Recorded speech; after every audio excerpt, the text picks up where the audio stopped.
Então nós temos estado a acompanhar a história do resgate divino do povo de Israel, que estava sob as mãos do rei do Egito.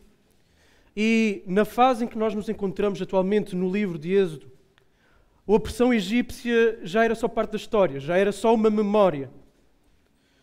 Deus revelou o seu poder de forma visível, de forma clara, de forma inequívoca, em favor do seu povo.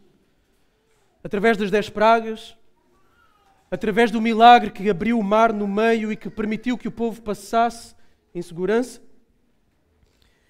E eles agora estão do outro lado da margem, rumo à terra que Deus prometeu a Abrão, Isaac, Jacó e uma descendência inumerável, como eles já eram e seriam ainda mais, numa terra, a terra de Canaã.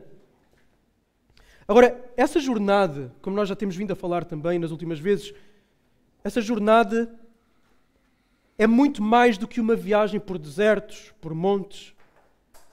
É uma jornada espiritual que visa moldar, trabalhar a identidade deste povo que Deus está a tirar de uma cultura, está a tirar de um contexto pagão, o Egito.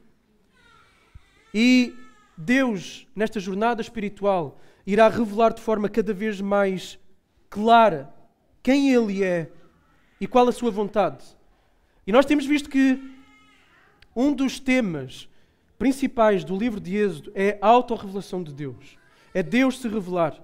E é sobre exatamente isso mesmo também que Deus fará com o povo durante a peregrinação, revelar-se Ele próprio, e à luz dessa revelação de Deus ficará revelado também o coração do povo. Aquilo do que o povo é feito e aquilo que precisa de ser mudado, moldado, transformado. E, como tal, vai ficar evidente como Israel ainda é imaturo. Como Israel ainda é esta criança que precisa ser disciplinada e educada pelo pai. Aliás, foi nestes termos que Deus se dirigiu ao faraó: deixa o meu filho ir. Então Deus é o pai, Israel é o filho. Agora, assim é a nossa vida também. Mais do que passarmos pelos anos que correm até o dia da nossa morte, Deus conduz-nos num percurso de revelação de quem Ele é a nós e mostra-nos quem nós somos para nós nos ajustarmos àquilo que Deus pede de nós. Como podemos e devemos nos relacionar com Ele. E esta é a estrada da santificação. E várias vezes nós vamos nos deparar com capítulos tristes, vergonhosos da nossa vida, da nossa história, da nossa narrativa, das nossas decisões, das nossas escolhas. Vamos nos deparar com momentos que devem de facto nos fazer envergonhar, tal como aconteceu com Israel em Êxodo 16. Então convido-vos a abrirem Êxodo capítulo 16 e leremos para já os versículos 1 até 12.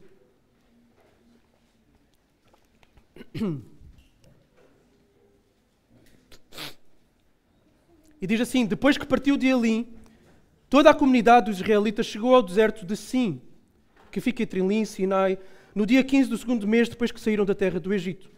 E toda a comunidade dos israelitas murmurou contra o Senhor, contra Moisés e Arão no deserto. E dizendo: quem nos dera tivéssemos morrido pela mão do Senhor na terra do Egito, quando estávamos sentados junto às panelas de carne, quando comíamos pão à vontade. Mas nos trouxestes a este deserto para matar de fome toda esta multidão.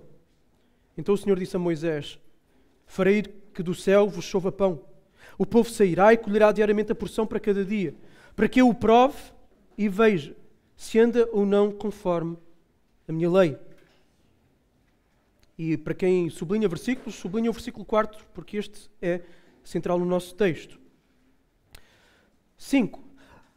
Mas no 6º dia, eles prepararão o que colherem, e deverá ser o dobro do que colhem cada dia.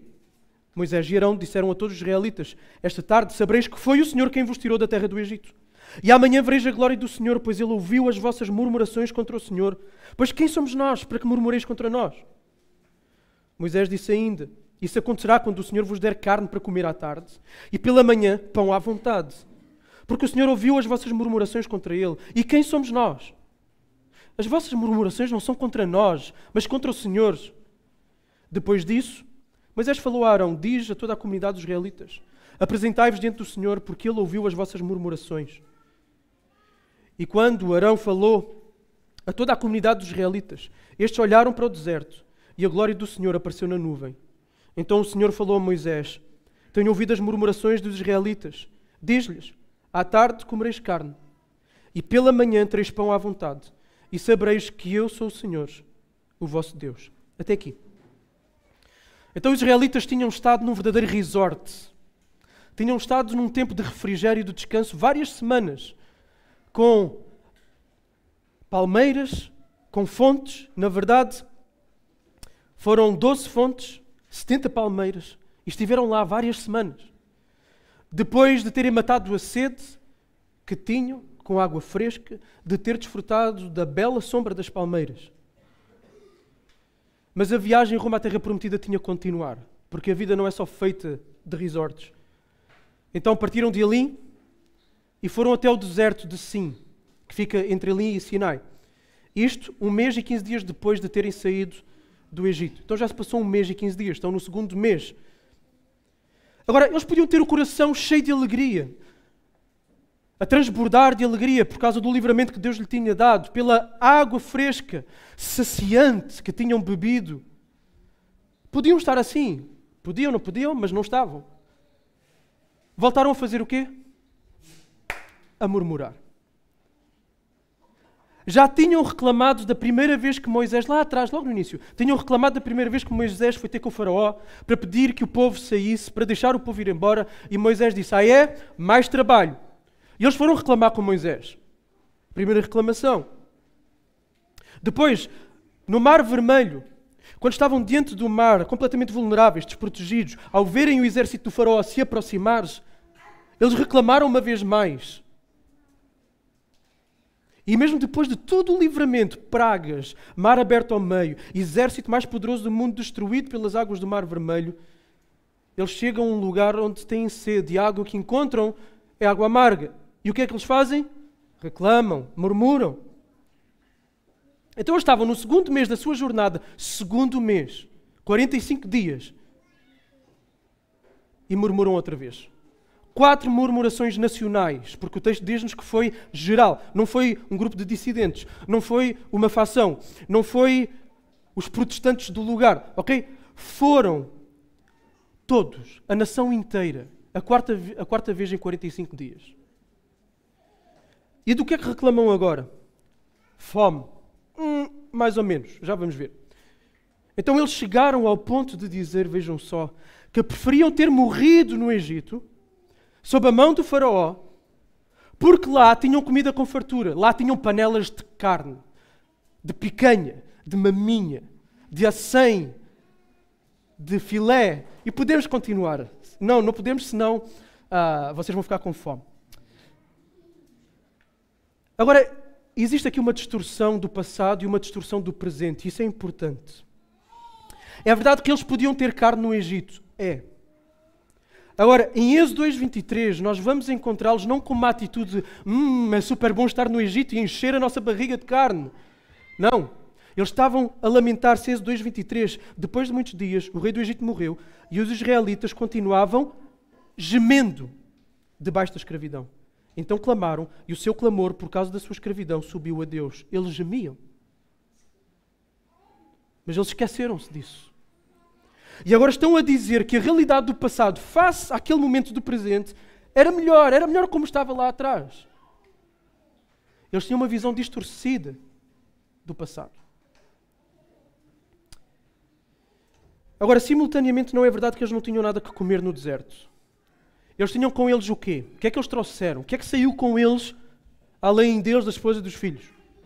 Rebanhos, animais, saíram com eles. Lembram-se, esse foi um dos pedidos que Moisés fez ao faraó. E saíram rebanhos com eles. Então eles podiam beber o leite dos animais, podiam fazer queijo. E se estivessem mesmo, de facto, famintos e à beira da morte por desnutrição, o que é que eles podiam fazer? Matar os animais, para comê-los. Portanto, a reclamação que eles fazem não tem tanto a ver com necessidade real, mas tem mais a ver com um gosto pessoal não atendido, com desejos não atendidos. com o estilo de vida que tinham e que é diferente de agora. Mas o Senhor foi misericordioso. Apesar das murmurações, o Senhor demonstrou misericórdia e prometeu fazer chover pão do céu todos os dias. O povo deveria fazer o quê? Colher diariamente para cada dia, com exceção de um dia. No 7º dia não deviam de colher e por isso no 6º tinham que colher em dobro para prepararem a comida para o dia seguinte, para o 7º dia. Além disso, naquela mesma tarde da reclamação, a graça e a misericórdia de Deus é tão grande que Ele iria manifestar a sua glória, dando-lhes também carne para comer. Ai, querem carne?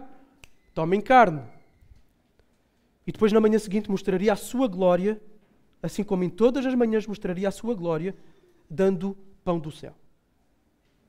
Agora, estes milagres da provisão divina, nomeadamente o do pão que seria dado todos os dias, com exceção do 7º dia, tinham dois objetivos principais que são o centro da nossa passagem.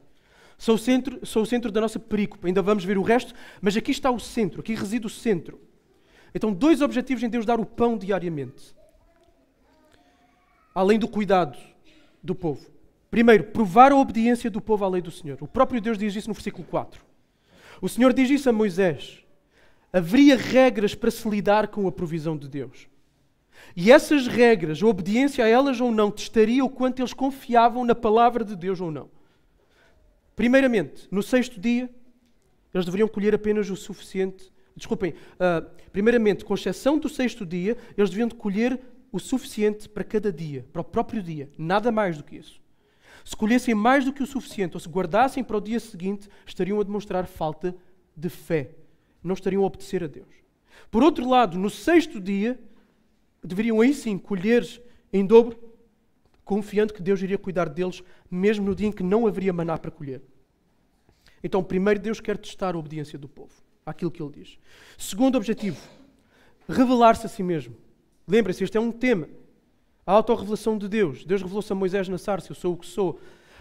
Deus tinha também o objetivo de revelar-se quem Ele era, que Ele é o Senhor e somente Ele é o Senhor ao faraó e aos egípcios. E Ele fez isso.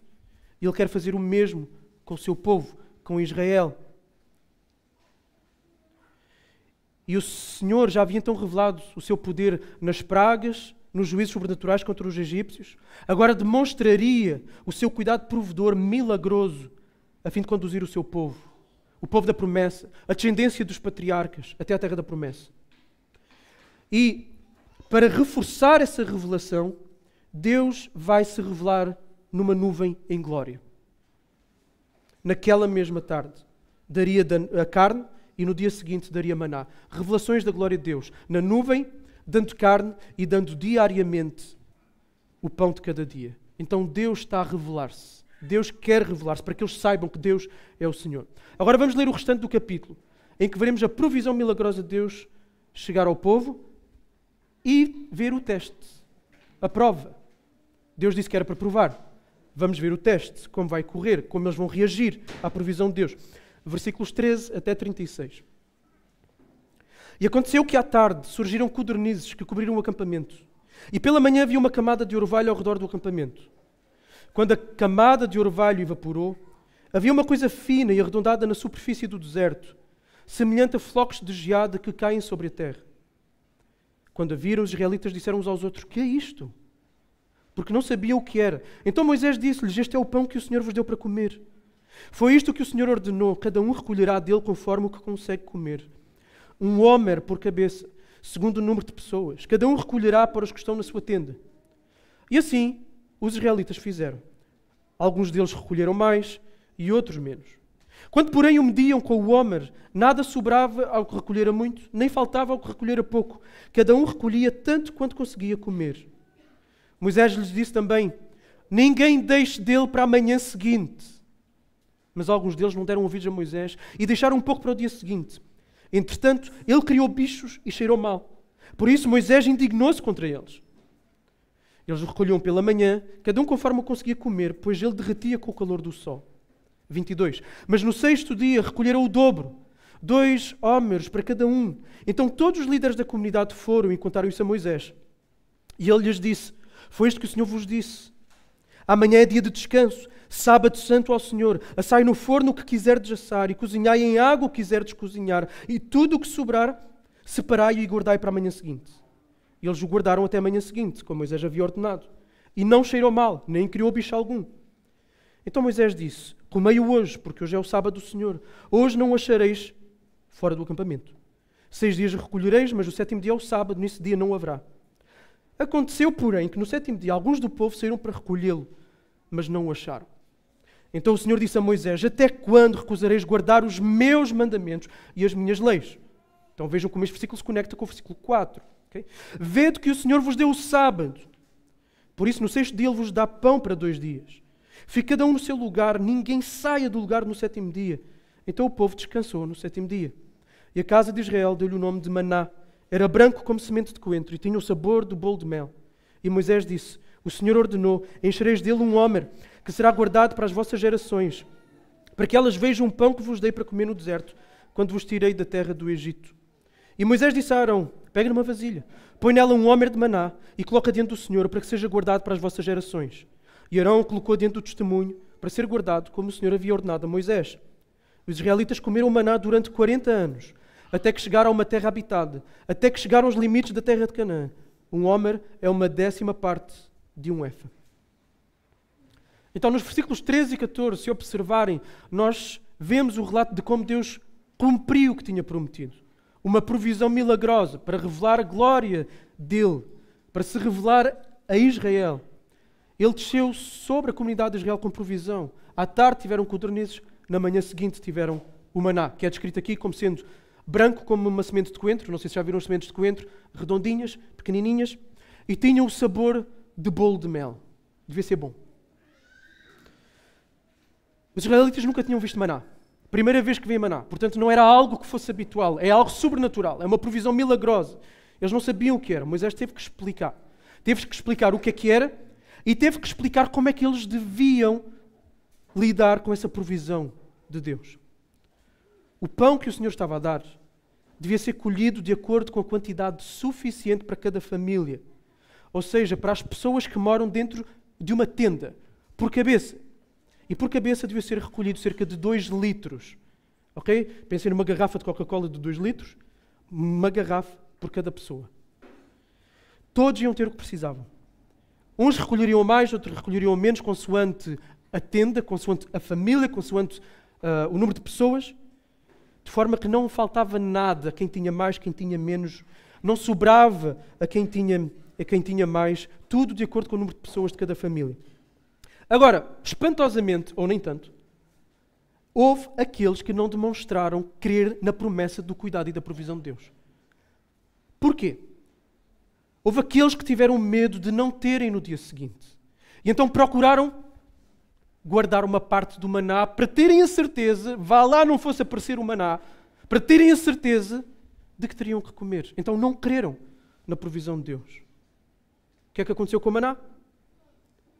Criou o bicho, cheirou mal. Não dava para comer. Ou seja, uma tentativa totalmente inútil de, pelas próprias forças, trazer provisão para si próprio. Uma vez mais, Moisés aqui deparou-se com a incredulidade do povo e ficou completamente indignado. Só numa circunstância eles deveriam de guardar maná para o dia seguinte. Quando? Sexta-feira. Para guardar para o sábado. Então na sexta-feira deviam de recolher o dobro do maná. Deviam de assá-lo ou cozinhá-lo, tanto faz, e deviam de separá-lo para o sábado. O sábado devia de ser dia de quê? Dia de descanso. Não se devia colher maná nenhum. Não se devia preparar sequer o maná. Devia de ser assado e cozinhado no dia anterior. O dia devia de ser o quê? Dedicado para o Senhor. É o dia para o Senhor. E assim fizeram. E mais uma vez, isto é sobrenatural. Diferentemente dos outros dias, na sexta-feira podiam colher em dobro e no sábado não havia. Mas mais uma vez encontramos o grupo dos incrédulos. O que é que eles fazem? Não obedecem à lei de Deus por não acreditarem, possivelmente, que aquilo que guardassem de sexta-feira, porque viram que aquilo que outros guardaram a mais lá no outro dia se estragou, talvez não tenham acreditado que aquilo que guardassem na sexta-feira durasse para sábado e tinham medo de não ter o que comer no sábado. Então chegou sábado e foram à procura de maná. Resultado? Niente. Nada para comer. Ou então foram gananciosos mesmo e quiseram ir colher mais maná, mas depararam-se com a ausência dele. Agora, desta vez o texto não nos diz que Moisés ficou indignado. Agora o texto nos diz que quem ficou indignado? Deus, versículo 28. Até quando recusareis guardar os meus mandamentos e as minhas leis? Versículo 4. Para provar se andam, se obedecem às minhas leis ou não. Este versículo 28. Não andaram nas minhas leis. Falta de fé do povo em Deus uma vez mais. O maná, o pão do céu, era um testemunho, era uma afirmação do cuidado, da provisão de Deus para com o povo que Ele escolheu e prometeu aos patriarcas. O povo de onde viria a semente da mulher prometida a Eva que esmagaria a cabeça da serpente. O povo que vem de uma linhagem de anos e anos e anos de tentativas da semente da serpente destruir a semente da mulher. Deus cuidou até aqui, Deus não iria continuar a cuidar. Em momento algum Deus falharia com eles, mas eles não creram nisso. O milagre diário do maná era um testemunho constante do desenrolar do plano da redenção. Porque para haver redenção tem que haver cuidado nas necessidades mais básicas. Então Deus vai cuidar das necessidades básicas. Agora, a fim de deixar claro esse testemunho de cuidado e de provisão para com o seu povo, Deus não só lhes deu maná todos os dias, com exceção do sábado, durante 40 anos. Ele queria que o povo se lembrasse para sempre que Deus é um Deus que cuida do seu povo, que Deus provê. E então diz, guardem uma parte, guardem 2 litros dentro da Arca da Aliança, junto dos 10 mandamentos. Então, nós vemos aqui neste texto que a jornada de Israel, uma vez mais, até a Terra Prometida era mais do que uma viagem para atravessar um deserto e chegar a um destino final desejado. A jornada de Israel foi primariamente uma jornada espiritual de aprendizagem de quem Deus é e de quem eles eram. E como já foi dito hoje, um dos temas principais do livro de Êxodo é a autorrevelação de Deus a vários grupos de pessoas, Faraó, egípcios, as nações e o povo de Israel. No deserto, Deus estava a educar o seu filho. Deus estava a educar um povo, a criar uma identidade de um povo para se relacionar com ele. E o ponto alto deste relacionamento, o ponto alto desta educação para o povo ser um povo distinto e separado para Deus, acontece mais à frente. Vai acontecer no Sinai, onde Deus dá os 10 mandamentos, onde Deus revela a sua lei ao povo. No entanto, toda a peregrinação é, toda ela, uma caminhada, um processo pedagógico e amoroso de um pai ensinar a um filho que o filho pode confiar no pai e por isso aquilo que o pai disser é para fazer, porque é o melhor para o filho. Então esta confiança num relacionamento de aliança e de pacto, de cuidado e de promessa, ela tem que se manifestar invariavelmente através de obediência à voz de Deus, à lei de Deus. Por isso temos o versículo 4.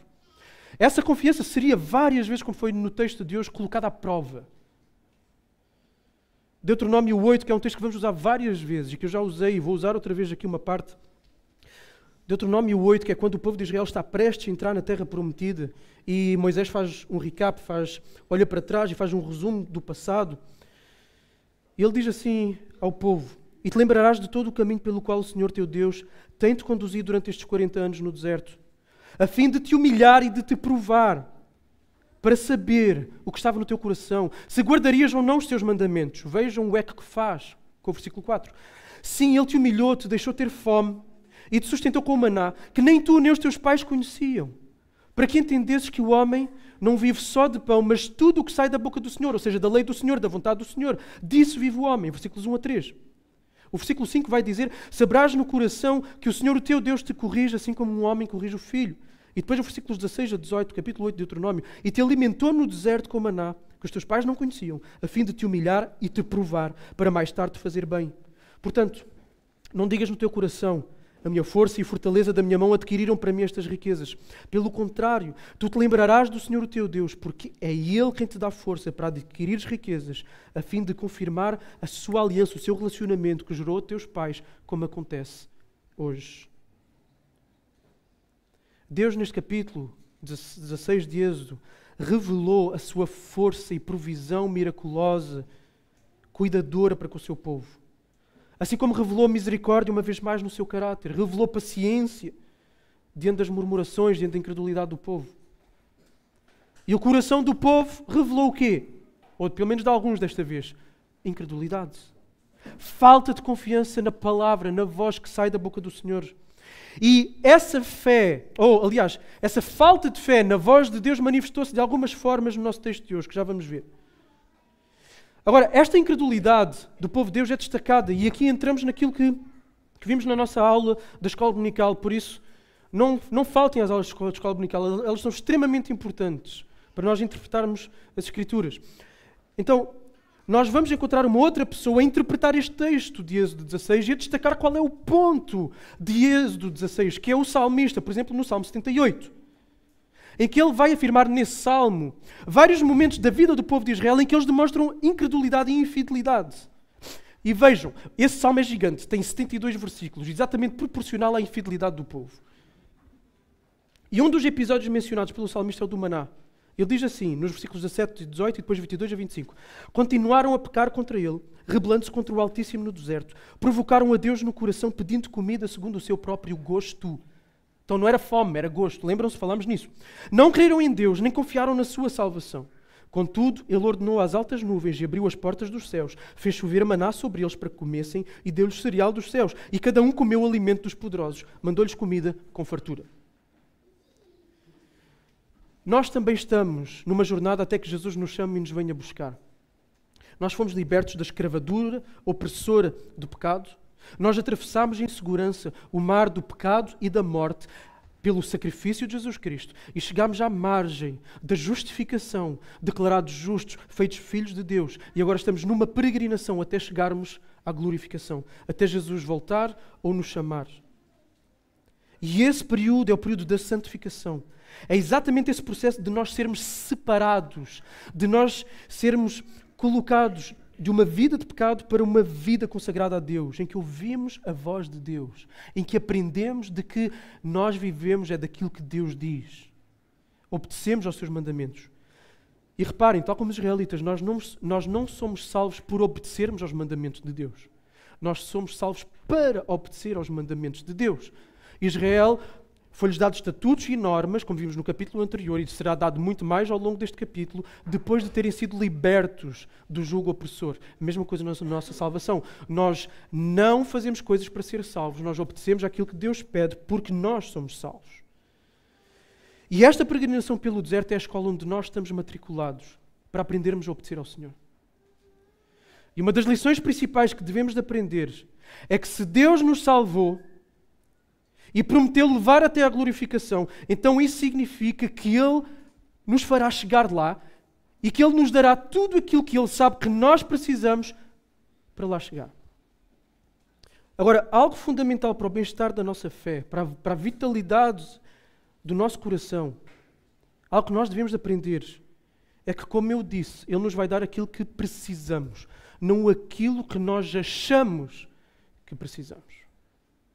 Não necessariamente aquilo que nós gostaríamos de ter. E por isso é que muitas vezes há vales da sombra da morte. Tal como Israel, a nossa murmuração começa no lugar do descontentamento. Quando murmuramos não é porque nós não temos o que precisamos.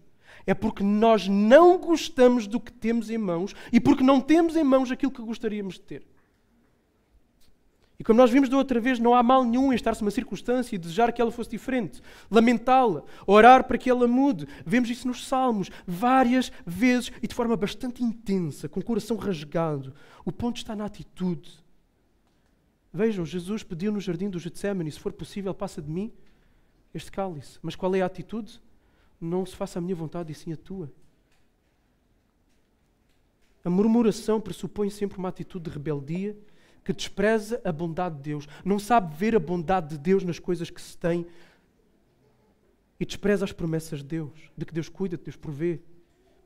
Reflete incredulidade, não crença que Deus vai cuidar, na provisão de Deus, não confia na soberania de Deus, não confia na bondade de Deus, não confia no amor de Deus.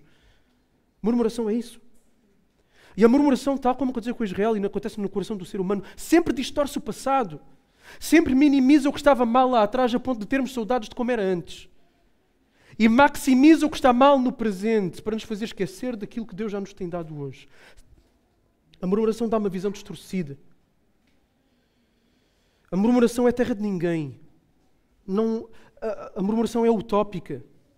E ela desperta uma esquizofrenia emocional e espiritual. Ela coloca a pessoa num mundo distópico permanentemente. Porquê? Porque está sempre tudo mal onde ela está. Isso é um mundo distópico. Está sempre tudo mal, está tudo fora do lugar sempre. Nunca nada está bem no presente. Só num passado imaginário. Por isso é que é utópico. A murmuração é utópica. Num passado imaginário ou num futuro imaginário. De algo que já não se tem e se poderia ter, ou de algo que se deseja ter no futuro. E essa atitude é uma afronta contra Deus. É uma atitude de não confiar que nós temos e somos aquilo que somos e temos no presente, porque Deus, na sua providência, nos conduziu a esse lugar. E sempre debaixo do atributo da sua bondade, da sua soberania, da sua misericórdia.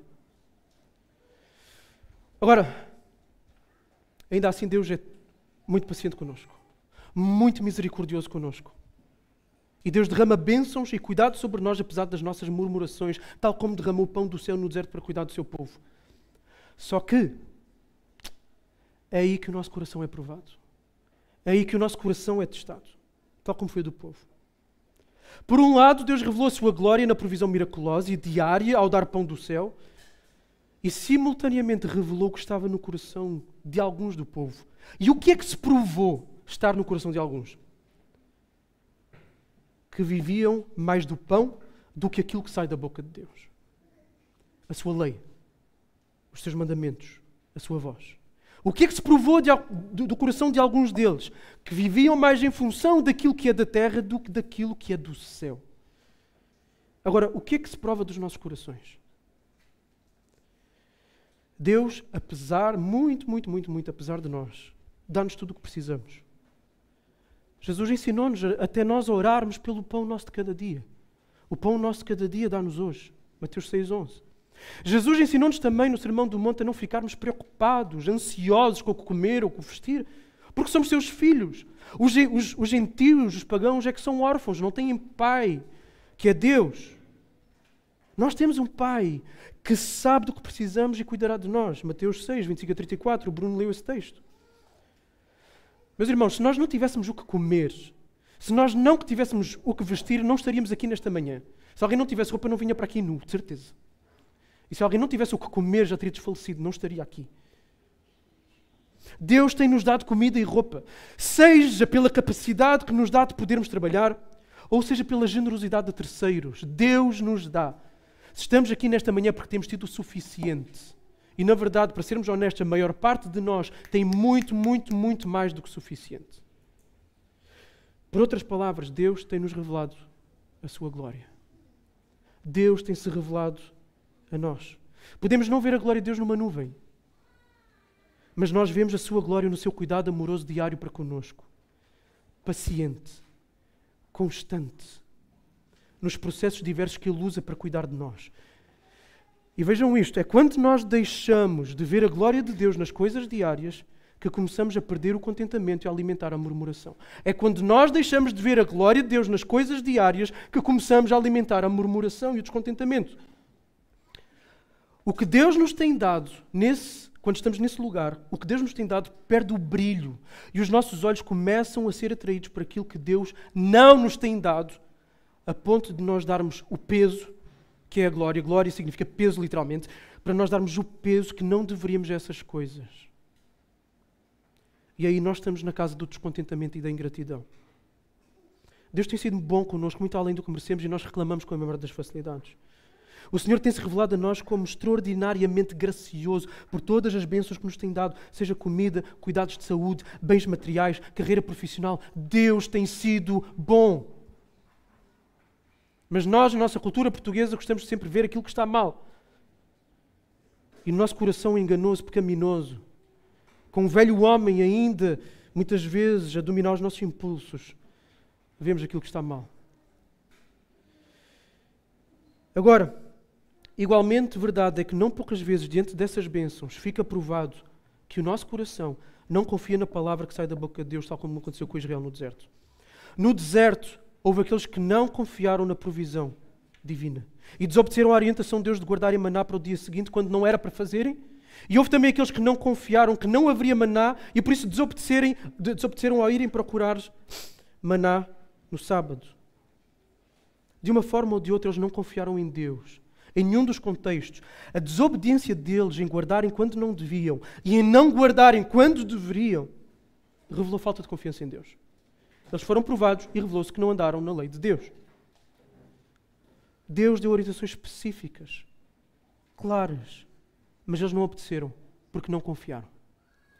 Viveram mais em função do pão do que em função da palavra que sai da boca de Deus. Deus queria dar-lhes maná a cada manhã para que eles confiassem na sua palavra, que foi o que nós lemos em Deuteronômio 8:3. Eles só tinham que confiar. Dia após dia, manhã após manhã, uma atitude de dependência diária, confiar, Deus vai dar, Deus vai dar, Deus vai dar, Deus vai dar. Houve quem o fizesse e houve quem não o fizesse. Muitos séculos podem ter passado, mas o coração é feito da mesma matéria, o coração humano é feito da mesma matéria. E por isso há quem aqui nesta manhã esteja a ter a mesma dificuldade que aquelas pessoas tiveram em confiar em Deus. Outros de nós já tivemos essa dificuldade e talvez no futuro nos depararemos com essa tentação de novo. Essa falta de confiança na provisão e cuidado divino nas nossas vidas vai se manifestar na forma como lidamos com a provisão divina, colocando-a no lugar de Deus. Como é que nós fazemos isso? Quando procuramos garantir à nossa maneira e não de acordo com a vontade de Deus. Deus pode nos ter dado capacidade, saúde, experiência, talentos, oportunidades, contextos para nós termos um trabalho digno e honesto em que podemos receber dinheiro a fim de nós termos o que precisamos. Uns vão ter mais, boa. Outros vão ter menos, boa também, porque é o suficiente. Agora, Deus também pode usar da generosidade de quem tem mais para repartir connosco. Ou seja, usar a generosidade para repartir com quem tem menos. E é neste sentido que o apóstolo Paulo, em 2 Coríntios 8, ele vai citar o versículo 18 do capítulo 16 de Êxodo para falar exatamente aos coríntios sobre como as necessidades dos que têm menos são supridas por daqueles que têm mais, de forma a que todos tenham o suficiente. Então estes são meios legítimos. O trabalho digno e generosidade. Enquanto trabalhamos, somos chamados a confiar que Deus nos vai suprir o que precisamos e ainda que não tenhamos trabalho, devemos confiar que Deus vai suprir o que precisamos. E Ele usa especialmente a sua igreja, que é responsável por isso. Agora, se nos entregamos ao roubo, eu não roubo, ok, mas se calhar outras coisas, ao engano, a preços injustos, fuga de impostos, não declarar o que se ganha, se nos dedicamos a trabalho em excesso, em detrimento do cuidado da família ou da vida da igreja, se fazemos parcerias, cumplicidade com pessoas mal intencionadas, ou assumimos atitudes para enterrar outros, para subirmos na carreira profissional e podermos receber mais, isso e outras coisas é estar a obter as coisas através de meios que Deus disse que não deveríamos de usar, tal como Israel fez. Os motivos podem ser vários pelos quais se faz isso, mas todos podem resumir pelo menos a 2. Porquê que se faz isso? Por 2 motivos possíveis. Ansiedade por medo que não haja o suficiente. Isto é incredulidade. Deus não me vai dar aquilo que eu preciso. Ou então ganância e ambição descontrolada. Não estar contente com o que se tem. E sabem qual é que vai ser o resultado? Tal como o maná cheirou mal, também vai cheirar mal nas nossas vidas. Mais cedo ou mais tarde vai correr mal. Deus não se agrada. Ao agirmos de alguma dessas maneiras, estamos a idolatrar o pão e estamos a desprezar a palavra que sai da boca de Deus. Eles idolatraram o pão e desprezaram as orientações de Deus. Fazemos exatamente a mesma coisa. Agora, uma outra forma ilegítima de obtermos as bênçãos de Deus é não descansar em Deus. Não descansar que Deus provê. Não descansar que Deus traz. E reparem, como neste texto, descansar em Deus é muito mais do que uma atitude subjetiva do coração interna, mas deve-se refletir de forma materializada em se separar o dia do sábado. O confiarmos em Deus e descansarmos nele deve materializar-se em separarmos literalmente um dia para descansar em Deus. O dia do Senhor, o domingo. O povo de Israel deveria consagrar o sábado ao Senhor. Agora, neste capítulo 16, o povo de Israel já passou pelo Sinai? Sim ou não? Não. Deus já deu os 10 mandamentos? Não. Mas Deus está aqui a orientar o povo já para o sábado, para separarem um dia. Então percebemos assim que eles deveriam de observar o sábado antes de chegarem ao Sinai. Agora, a maioria de nós poderia levantar a mão e dizer que acredita nos 10 mandamentos, certo? No entanto, alguns talvez fiquem surpresos de descobrir que há lá um mandamento que diz para separares o sábado. Outros, no entanto, podem considerá-lo um mandamento menor em relação aos demais. Sim, não matar é uma coisa, de facto, e guardar o sábado é outra. Alguns vão dizer que já passou, que é obsoleto e que se cumpriu plenamente na pessoa de Cristo, porque em Cristo e na sua obra consumada na cruz nós encontramos o nosso descanso supremo para a nossa alma. Então que era uma sombra e por isso está feito, acabou. No entanto, uma razão para nós sermos cautelosos antes de rejeitarmos o sábado como sendo obsoleto é que o seu princípio antecede a dádiva da lei no Monte Sinai. O sábado remete a onde? Além do Sinai, remete a esta jornada no deserto. Mas remete muito mais para trás ainda. Remete para onde? Para a criação. Gênesis, capítulo 2, versículos 2 e 3. Quando Deus criou o mundo, depois de ter trabalhado 6 dias, o que é que Deus faz? Deus abençoa um dia específico. E Deus separa um dia. Então vejam, meus irmãos, muito importante. O sábado é especial não por causa da lei de Moisés. O sábado é especial porque Deus o tornou especial ainda na criação. O sábado não se tornou necessário porque houve uma queda. O sábado não é fruto da queda. O sábado foi dado antes da queda, como um mandamento da criação, tal como um mandamento para o homem e a mulher frutificarem, encherem a terra e dominarem a terra.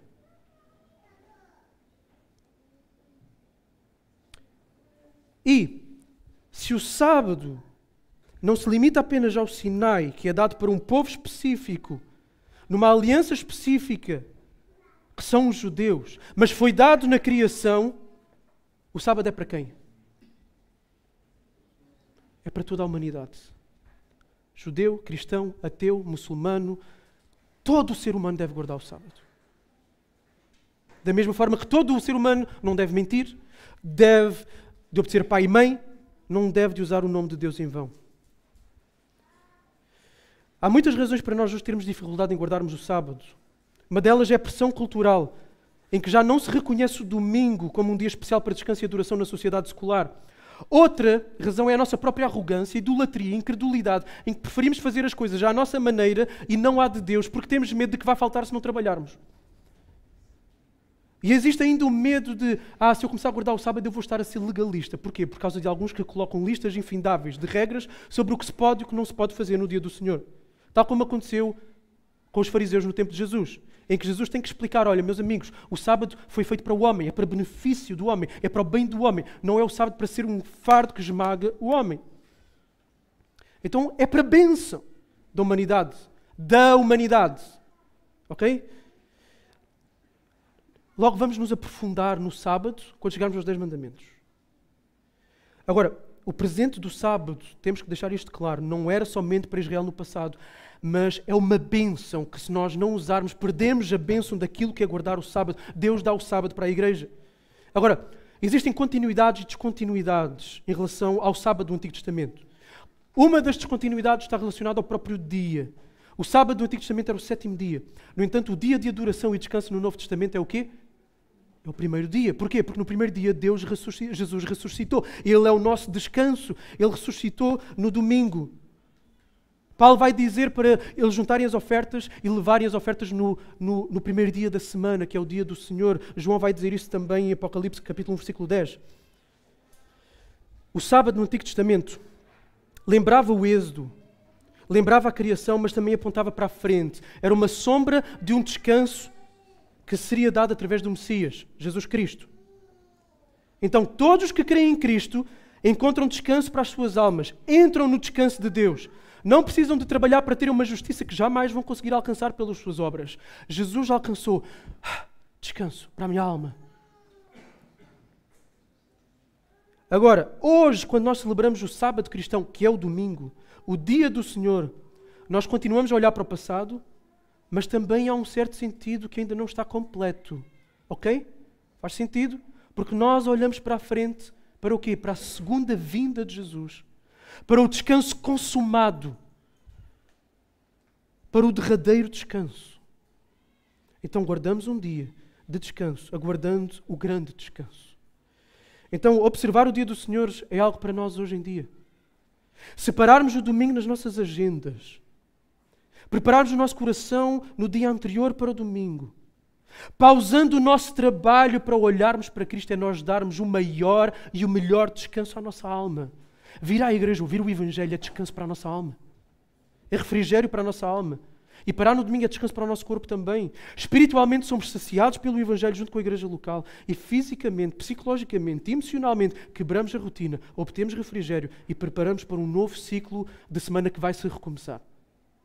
A pergunta que se levanta é: será que nós confiamos o suficiente em Deus para prover as nossas necessidades a fim de separarmos literalmente e regularmente o domingo para cultuar o Senhor em igreja e nos dedicarmos à comunhão uns com os outros e descansarmos? Porque não separar o dia do Senhor é não confiar que Deus provê. É não confiar que Deus vai cuidar da nossa alma, das nossas necessidades básicas. Então demonstramos incredulidade, demonstramos até idolatria ou arrogância, soberba, se não formos fiéis no dia do Senhor.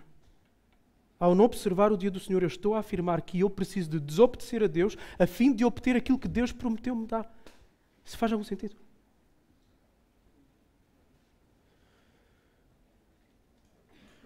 Não foi num contexto de preocupação com comida e com bebida que Jesus disse buscar em primeiro lugar o reino de Deus? E o que é que acontece? E todas as coisas vos serão acrescentadas. Então nós manifestamos a nossa confiança em Deus na obediência àquilo que Deus pede de nós. E isso materializa-se em, por exemplo, separando um dia para o Senhor. Não guardar o domingo é não viver da palavra que sai da boca de Deus. É correr incredulamente atrás do pão que sacia por um dia, mas que não nos mantém vivos para sempre. Porque há somente algo que sacia as nossas almas. A palavra que vem da boca de Deus. Para onde irei eu, Senhor, se só Tu tens as palavras da vida eterna? A palavra que vem da boca de Deus, a palavra, o verbo, ou seja, estamos a falar de Jesus Cristo. Ele é a palavra por excelência que vem da boca de Deus. Vejam as palavras de Jesus. Em verdade vos digo, em João 6, 32 a 35, não foi Moisés quem vos deu o pão do céu, mas o meu Pai é quem vos dá o verdadeiro pão do céu. Porque o pão de Deus é aquele que desce do céu e dá vida ao mundo. E disseram, Senhor, dá-nos desse pão. Dá-nos sempre desse pão. E Jesus lhes declarou, eu sou o pão da vida. Quem vem a mim jamais terá fome. Quem crê em mim jamais terá sede. E depois 47 a 58, em verdade vos digo, quem crê tem a vida eterna. Eu sou o pão da vida. Os vossos pais comeram maná no deserto e morreram. Este é o pão que desce do céu, para que todo aquele que dele comer não morra. Eu sou o pão vivo que desceu do céu. Se alguém comer deste pão, viverá para sempre. E o pão que eu darei pela vida do mundo é a minha carne. E os judeus começaram a discutir entre si, dizendo, como pode ele nos dar a sua carne para comer? Então Jesus lhes disse, em verdade vos digo, se não comerdes a carne do Filho do Homem e não beberdes o seu sangue, não tereis vida em vós mesmos. Quem come a minha carne e bebe o meu sangue tem a vida eterna, e eu ressuscitarei no último dia. Porque a minha carne é verdadeira comida e o meu sangue é verdadeira bebida. Quem come a minha carne e bebe o meu sangue permanece em mim e eu nele. Assim como o Pai que vive me enviou, e eu vivo por causa do Pai, assim quem de mim se alimenta também viverá por minha causa. Este é o pão que desceu do céu. Não é como o caso dos vossos pais que comeram maná e morreram. Quem comer este pão viverá para sempre. Isto é o que Jesus faz. Jesus pega no texto do Antigo Testamento e traz-lhe o seu sentido pleno. Ele é o cumprimento do maná. Jesus é o pão que sacia a nossa alma. Ele é o maior ato da provisão divina que nos foi dado até hoje. Cristo foi-nos oferecido para perdão dos nossos pecados, para alívio da nossa alma. Como é que Ele não nos dará todas as coisas, como diz Paulo? Jesus é a palavra que vem da boca de Deus. Jesus é a expressão perfeita da obediência àquilo que Deus pede. Jesus foi provado no deserto. A sua obediência foi provada, Ele obedeceu e essa obediência é-nos atribuída, é-nos dada. Jesus é a nossa salvação, Jesus é a nossa vida eterna. Então, crer em Jesus, olhar com esperança para Jesus, olhar para Jesus como exemplo de obediência a ser imitado, é nós alimentarmos a nossa alma daquilo que é eterno, daquilo que sacia, é buscar o reino de Deus em primeiro lugar. Buscar Jesus é buscar o reino de Deus em primeiro lugar. Ao olharmos para Jesus para a nossa salvação, ao olharmos Jesus para a nossa santificação, ao procurarmos agir como Ele agiu, ao procurarmos fazer a vontade de Deus como Ele fez, estaremos a lidar com as coisas desta vida da forma correta e nas proporções acertadas. O nosso foco vai estar sempre no lugar certo e podemos estar descansados e certos de que Deus cuidará das coisas materiais desta vida.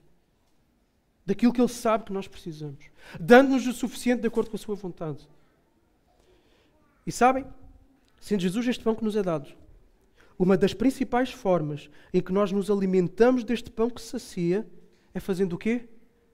É separando o dia do Senhor para estar com o seu povo, reunido, ouvir a sua voz, sermos lembrados do Evangelho, incluindo naquilo que relembra a tal carne que Ele disse que daria e que nós teríamos que comer, e o seu sangue que Ele disse que verteria para nós bebermos.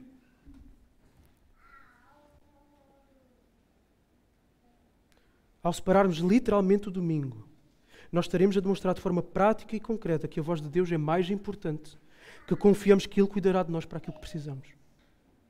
Então Deus tem-se revelado na tua vida, na minha vida, através de cuidado e provisão. O que é que o teu coração tem revelado? Na forma como procuras obter aquilo que precisas e na forma como revelas descansar ou não, separando um dia que é para nós, é para toda a humanidade, guardar o dia do Senhor. Será que manifestamos incredulidade, ganância, confiança, obediência, descanso?